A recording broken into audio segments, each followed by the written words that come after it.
All of us in this House know that the British Armed Forces are a huge source of pride to our country. They put themselves in harm's way to defend our values. As the opposition, we support efforts to resolve this conflict, but we cannot write a blank cheque.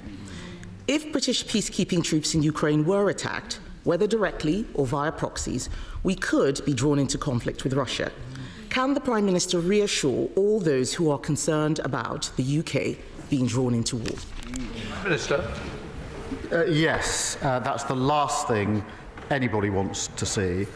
And the whole point of ensuring that there's a lasting peace and that any deal, if there's a deal, is defended, is to avoid conflict, to ensure that we do have peace.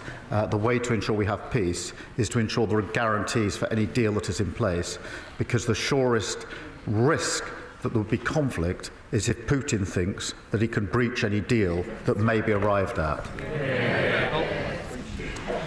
The Prime Minister is quite right, and we on this side of the House agree with him. The objective for his visit to Washington was to get that US security guarantee for Ukraine, and I commend his efforts in this very difficult task. But nonetheless, on Monday, the United States withdrew military aid for Ukraine.